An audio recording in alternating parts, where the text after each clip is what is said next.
여러분 안녕하십니까. 무화과 강의의 강사 신영진입니다. 네, 이번 강의는 폴리페놀에 대해서 설명해 드릴 텐데요. 폴리페놀이란 우리 몸에 있는 활성산소를 제거해주거나 없애주는 항산화 물질 중 하나입니다. 이 폴리페놀은 기본적으로 구조가 이 벤젠이라고 불리우는 이 물질로부터 만들어지게 됩니다. 이 벤젠 물질은 우리가 흔히 알고 있는 석유나 그런 데서 많이 나오는 방향족계 물질입니다.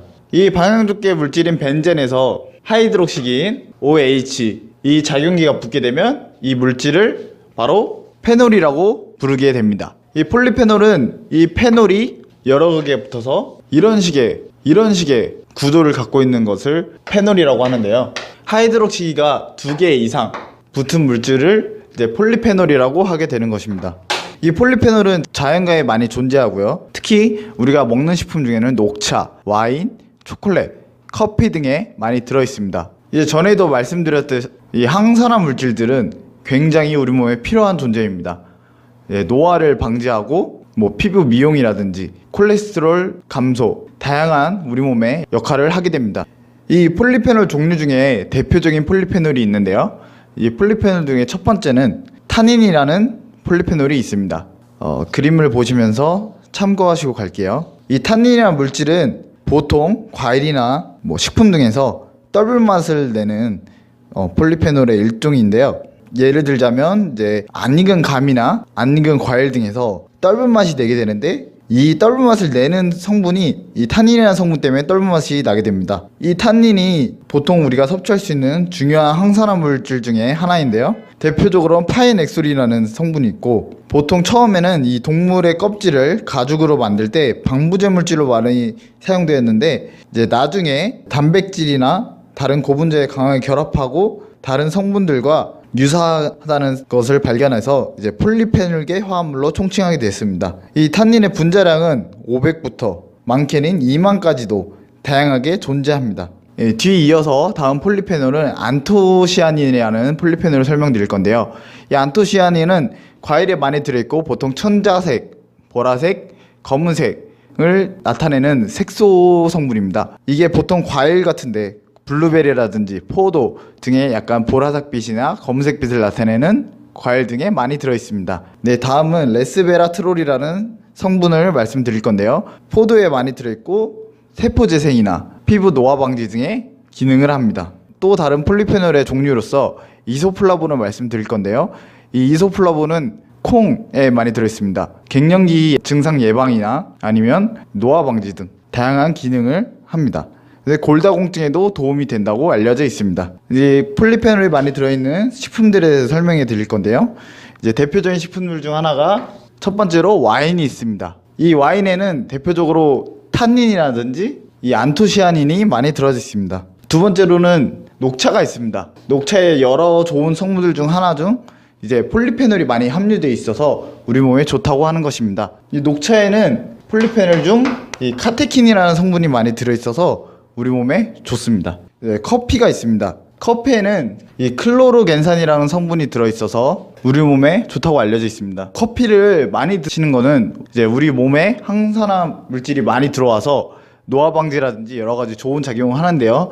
역으로 커피에 안 좋은 물질로 대표적인 많이 아시는 이 카페인이라는 성분이 있어서 이제 많이들 커피를 줄이시거나 안 먹으시려고 하시는데요. 이 카페인의 성분이 우리 몸에 굉장히 안 좋은 역할을 하긴 하지만 그만큼 이 클로로겐산이라는 폴리페놀이 있어서 안 좋은 만큼 우리 몸에도 도움이 되는 음식 중 하나가 커피입니다. 이 카페인에 잠이 안 오게 하거나 그런 기능만 있다고 알고 계신데요. 이 카페인이 그 비타민 D나 칼슘 같은 거에 우리 몸에서 빠져나가도록 하는 역할을 또 하기 때문에 이 커피를 드실 때 되도록이시면 같이 우유를 섭취해 주시거나 물을 많이 섭취해 주시는 것이 굉장히 중요합니다.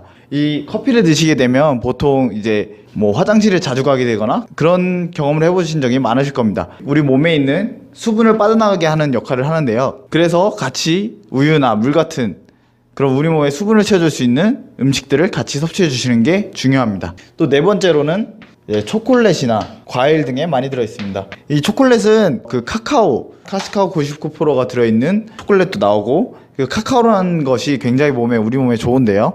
이 카카오에도 폴리페놀이 들어있어서 역시 위의 음식들과 같이 우리 몸에 항산화 작용을 하고 노화 방지를 일으킬 수 있는 아주 좋은 음식입니다. 과일은 말할 것도 없이 우리 몸에 좋은 음식인 거는 다들 알고 계시겠죠? 네, 이렇게 폴리페놀들이 많이 들어있는 음식들을 살펴보셨는데요. 이제 그 중에 와인에 대해서, 요새 와인 열풍이 또 불고 있죠. 와인에 대한 관심들이 많으시고, 이제 우리나라도 와인 섭취량이 굉장히 많이 올라갔는데요. 와인을 자주 드시고 좋아하시는 분들은 이제 와인에 대해서 잘 아시겠지만, 그래도 아직은 우리나라 사람들이 와인에 대해서 모르시는 분들이 더 많을 거라 생각하고 와인에 대해 조금 설명을 드리겠습니다. 이제 와인은 보통 레드 와인이 있고, 화이트 와인이 있고, 이제 로즈 와인, 이런 식으로 여러 가지 종류의 와인이 있는데요. 대표적으로 제일 많이 드시는 와인이 레드 와인이니까 제가 레드 와인에 대해서 일부분 설명해 드리겠습니다. 네, 레드 와인은 이제 포도의 품종에 따라서 여러 가지 종류로 갈리게 되는데요. 이제 포도의 품종이 대표적으로 까르베네 소비뇽, 많이들 들어보시죠? 익숙한 이름인데요. 까르베네 소비뇽이라는 포도의 품종으로 만든 것이 있고, 그 다음 메를로, 또 쉬라, 그 다음으로 피노누아라는 포도의 품종으로 와인을 많이 제조합니다. 이 까르베네 소비뇽은 포도의 품종 중에 포도 껍질이 두껍고 색깔도 진하고 그런 포도의 일종인데요. 여기 그 껍질이 두꺼운 만큼 이 타닌의 함유량이 굉장히 많기 때문에 그 와인 중에서도 폴리페놀을 섭취하기 위해서 와인을 드시는 분들은 이 까르베네 소비뇽을 드시는 것이 좋습니다. 대신에 아까 말씀드렸듯이 타닌은 떫은 맛을 많이 내죠. 떫은 맛을 많이 내는 성분이기 때문에 이게 많이 들어있을수록 그 와인의 일종의 떫은 맛, 쓴맛이라고 할 수 있는 그런 맛을 많이 내서 싫어하시는 분들이 많은데요. 이 탄닌이라는 성분이 많기 때문에 그런 맛을 내게 되고 우리 몸에도 더 좋은 와인이라고 할 수 있습니다. 또 그 다음으로는 메를로라는 포도의 품종이 있는데요. 이거는 까르베네 소비뇽에 비해 상대적으로 탄닌의 성분이 적어서 약간 부드럽거나 달콤한 맛, 풍부한 과일향들을 내게 되는데요. 일반적인 사람들은 이 까르베네 소비뇽으로 만든 와인보다 메를로라는 포도 품종으로 만든 와인을 더 좋아하실 수도 있습니다. 상대적으로 타닌의 양이 적고 단맛이 강하기 때문에 우리 몸에는 조금 덜 이로울 수 있다고 말씀드릴 수 있습니다. 하지만 메를롯이나 품종을 이용해도 일반적으로 우리가 섭취할 수 있는 탄닌의 양보다는 많이 들어있기 때문에 쓴맛이 싫으시다 하시는 분은 메를롯이 들어간 와인을 통해서 섭취를 하셔도 굉장히 좋습니다. 이 단맛 때문에 요새는 위해서 이 까르베네 소비뇽과 메를롯이라는 이 포도 품종을 섞어서 블렌딩 와인이라고 하죠. 이 블렌딩 와인도 많이 출시되고 있으니까 건강적인 와인도 드시고 싶고 맛도 찾고 싶다 하시는 분들은 이 블렌딩 와인들을 많이 찾아보시는 것도 도움이 될 것 같습니다. 네, 그 다음으로 시라인데요. 이 시라라는 포도 품종도 역시 탄닌 성분이 많이 들어있어서 이 굉장히 떫은 맛을 많이 내게 됩니다. 그래서 이거는 이제 오랫동안 장기간 포도를 숙성시켜서 와인 중에서 몇 년대에서 나오는 와인도 많이 먹지만 몇십 년대 와인도 익혀서 먹잖아요. 그런 와인들 포도 품종은 시라가 많이 들어가 있습니다. 오랫동안 장기간 숙성시켜서 와인으로 마시는 그런 포도 품종 중 하나입니다. 마지막으로 피노누아라는 포도 품종이 있습니다. 이 역시도 메를로랑 조금 비슷한 역할을 하긴 하는데요. 주로 레드 와인을 만드는 4가지 품종 중에 대표적으로 뽑히고 있습니다. 네, 이것을 마지막으로 폴리페놀들의 강의를 했는데요. 폴리페놀은 우리 몸에 굉장히 필요한 물질이고 전에 강의 이어서 항산화 물질에서 계속 강의를 하게 되는데요. 항산화 물질은 이 건강에 굉장히 도움을 많이 줄 수 있는 물질입니다. 강의를 하다 보니까 제가 식품화학에 대해서 많이 강의를 하게 됐는데요. 네, 다음 주제부터는 좀 더 다른 실생활에 관련이 많은 주제로 가지고 강의를 하겠습니다. 감사합니다.